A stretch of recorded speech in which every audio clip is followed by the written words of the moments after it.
Everyone, welcome back to my channel. আমি দেবী আর আমার এই ছোট্ট পরিবারে তোমাদের সবাইকে অনেক ওয়েলকাম আর অনেক ভালোবাসা জানিয়ে শুরু করছি আমার আজকের এই ভিডিওটা। তো তোমরা যারা কাছ থেকে দূর থেকে যেখান থেকে আমার ভিডিওটা দেখছো, তোমাদের সবাইকে অসংখ্য ধন্যবাদ আমার ভিডিওটা দেখার জন্য। আর আশা করছি তোমরা সবাই খুব ভালো আছো, আমরাও মোটামুটি ভালো আছি। তো তোমাদের সবাইকে আমার একটা রিকোয়েস্ট, এই ভিডিওটাতে লাস্ট অবধি তোমরা আমার সাথে থাকবে, আমার ভিডিওটা একটু ওয়াচ করবে। আর কে কোথা থেকে ভিডিওটা দেখছো পারলে একটু কমেন্টে আমাকে জানাবে। তো চলো আজকের ভিডিওটা এখান থেকেই তোমাদের সবাইকে সাথে নিয়ে স্টার্ট করি। তো যখন থেকে আমি আমার ক্যামেরাটা অন করলাম, মানে ভিডিওটা স্টার্ট করলাম আর কি, তখন ঘড়িতে বাজে ওই সকাল 9টা সাড়ে 9টার মতো। আর এদিকে আমার হাজব্যান্ড বাজার করেও নিয়ে এসেছে। আর এটা আমি তোমাদেরকে কেন দেখাচ্ছি জানো তো, ওটা আমি আমার হাজব্যান্ডকে বারবার বলি যে ময়দার জিনিসগুলো আনবে না, ওগুলো খাওয়া ভালো না, কিন্তু তারপরও কেন যে আনে জানি না। আর জানো তো, ও যখন খায় তখন আমি নিজেও আমার লোভটা কন্ট্রোল করতে পারি না, 1-2 পিস খেয়ে নেই। তবে হ্যাঁ, ময়দার জিনিসগুলো খাওয়া জানো তো একদমই ভালো না। আর ও কেন জানি না বারবার নিয়ে আসে আর আমাকেও খেতে হয়। আর এদিকে তোমাদেরকে দেখাচ্ছি কিছু আম নিয়ে এসেছে। আর যেটা আমাদের কমন সবসময় আনে বাজারে গেলে সেটা হচ্ছে শাকও নিয়ে এসেছে। আর আজকে যে মাছটা এনেছে একটু চেঞ্জ করে এনেছে। আর এই মাছটা খেতে না আমরা খুব ভালোবাসি জানো তো। আজকের মাছটা হচ্ছে বাইং মাছ। তো তোমাদেরকে দেখাচ্ছি ভিডিওতে, তোমরা নিশ্চয়ই দেখেছো। তো বাইং মাছটা খুবই আমাদের প্রিয়। তবে হ্যাঁ, একটা কথা, রান্না করতে অনেকটা সময় লাগে আর কি, তাই সবসময় আর আনাও হয় না, যেহেতু আমার রান্নাবান্না খুবই তাড়াহুড়োর মধ্যে হয়। তো আজ বলেছে যে বাইং মাছ দেখে খুবই খেতে ইচ্ছে করছিল, তো নিয়ে এসেছে। তবে হ্যাঁ, বেশি পায়নি, ওই হাফ কিলোর মতো নিয়ে এসেছে সব, আর কি লুকিয়ে নিয়ে গেছে। একটু লেট হয়েছে বাজারে যেতে, ওই 9টা সাড়ে 9টার মতো বেঁচে গেছে আর কি, বললাম তোমাদের। তো 8টার দিকে গেলে সব কিছু মোটামুটি ভালোই পাওয়া যায়, একটু লেট হয়ে গেছে। তো লুকিয়ে নিয়ে গেছে আর কি, হাফ কিলোর মতো বাকি ছিল, ও নিয়ে এসেছে। তো আজ বাইং মাছ রান্না করব। আর ধরে নিলাম একটা ছোট্টখাটো রেসিপির মতোই ব্লগটা তোমাদের সাথে শেয়ার করছি, কারণ একদম সকাল থেকে তো আর ব্লগটা শেয়ার করতে পারলাম না। তো ওই রান্নাটাই আর কি শেয়ার করছি যতটুকু পারি আর কি। জানো তো, আমি খুব ব্যস্ত থাকি, আর ওই ব্যস্ততার মধ্যে যতটুকু কাজবাজ পারি আর কি আমি ওগুলোই তোমাদের সাথে শেয়ার করি। তো দেখো, বাইং মাছ রান্না করব, এদিকে সব মশলা টশলা রেডি করে নিলাম। আর একটু কারকলের পুর বানাবো, তাই বলে একটু সর্ষে ভিজিয়ে রেখেছিলাম, সাদা সর্ষে কালো সর্ষে ভিজিয়ে রেখেছিলাম, এগুলো এবার পেস্ট করে নিলাম আর কি। তো দেখলে বাইং মাছ রান্না করার জন্য আলু কেটে নিয়েছি, পেঁয়াজ, সব কিছু। একটু মাংসের মতো রান্না করবো আর কি, তাই পেঁয়াজ রসুন একটু বেশি করে কেটে নিলাম। আর এদিকে দেখো বাইং মাছগুলো ফ্রাই করছি আমি এবার।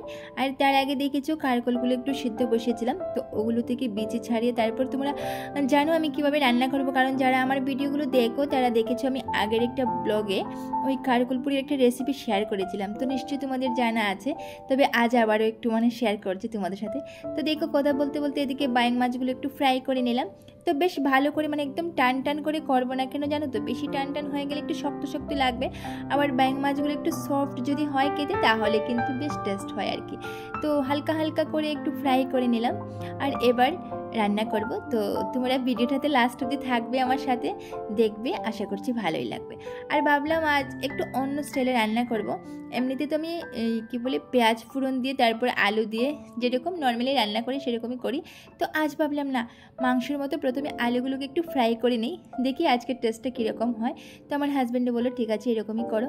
আর ওনাকে আমাকে কাজে হেল্প করছে। দেখো, আমি এখানে সর্ষে বেটে রেখেছিলাম, তারপর কিছু মশলা তোমরা দেখেছো, কাঁচা লঙ্কা, পেঁয়াজ, আদা, রসুন, ওগুলো পেস্ট বানিয়ে রেখেছিলাম, ওগুলো সব একসাথে মিক্সড করে দিচ্ছে। আমাকে বলছে তোমার কাজে অনেকটা হেল্প করে দিচ্ছি আমি। আর এদিকে দেখো, আমি আলুগুলো একটু ফ্রাই করে নিলাম, বাইং মাছটা রান্না করবো বলে। আর আজ জানো তো, গাড়িটা একদমই ভালো লাগছে না, কেন যেন শরীরটা খুবই খারাপ লাগছে। তো তারপর আর কি করবো, রান্না তো আমাকে করতেই হবে। একটু লেট করেও ঘুম থেকে উঠেছিলাম, তাই বলে একদম সকাল থেকে ব্লগটাও শেয়ার করতে পারিনি, শরীরটা খুবই খারাপ লাগছিল আর কি। তাই তো দেখো, মাছ যখন নিয়ে এসেছে, এত আশা করে বাইং মাছ এনেছে, তো একটু ভালো করে তো ওকে রান্না করে দিতেই হবে, তাই বলে করছি আর কি।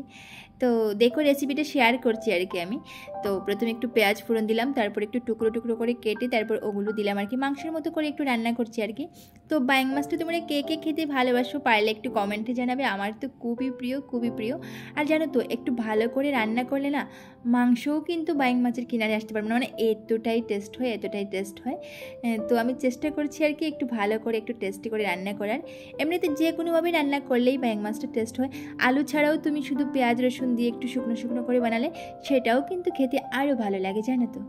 তো এবার দেখো আমি ওই কারকল থেকে বিচিগুলো ছাড়িয়ে নিচ্ছি। তো আজ যে রান্না করছি আর কি, বলো বাইং মাছই ভালো আর ওই কারকল পুরি ভালো, মানে দুটো রান্নায় একটুখানি রিচ হয়ে যাবে, কারণ দুটোতে একটু মশলা বেশি পরিমাণে দিয়ে দিলাম আর কি, মানে লঙ্কা গুঁড়োই বলো আর যে কোনো গুঁড়ো মশলা বলো। এমনিতে তো তোমরা দেখেছো যে আমি আমার যে কোনো রান্নাতে ওই লঙ্কা গুঁড়ো একটু কম পরিমাণে দিই, কাঁচা লঙ্কা চিড়েই দিই। বাট একটা জিনিস দেখবে যে কিছু কিছু রান্না আছে যেগুলোতে গুঁড়ো মশলা না দিলে দেখতেও সুন্দর লাগে না আর খেতেও ভালো লাগে না, তো তাই বলে দেওয়া আর কি। আর এদিকে দেখো রান্নাটাও হয়ে গেছে, একটু গরম মশলা দিয়ে নামিয়ে নিলাম। আর আমি না সবসময় ওই গুঁড়ো গরম মশলাটাই দিই, একটু গুঁড়ো করে তারপর ওটাই দিই। এমনিতে যেটা গুঁড়ো যেটা আছে মশলা ওটাতে তেমনটা সেন্ট হয় না আর কি, তাই বলে গোটা গরম মশলাটা একটু মানে কী করি একটু গুঁড়ো করে আর কি তারপর দিয়ে দিই, বেশ সুন্দর একটা সেন্ট আসে আর কি। তো আমার তরকারি কালারটা দেখেই তোমরা বুঝতে পারছো কতটা টেস্ট হবে, সত্যি অনেকটা টেস্ট হয়েছে। আর একটু ঝুলঝুল করে বানিয়েছিলাম, কারণ হচ্ছে আলু আছে তো একটু পরে শুকিয়ে যাবে, তাই বলে একটু ঝুলঝুল করেই নামিয়ে নিলাম।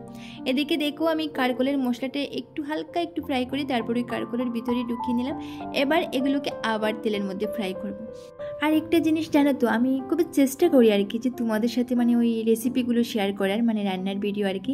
তবে হ্যাঁ আমি একদমই পারি না, মানে এত ব্যস্ত থাকি কি করবো আর বলো।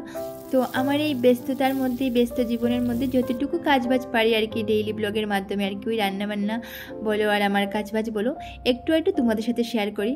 তবে একদম সকাল থেকে যে রাত্রে অবধি সেটা তো আমি কোনো দিনও করে উঠতে পারি না, মানে ভিডিওর মাধ্যমে তোমাদের সাথে শেয়ার করতে পারি না আর কি।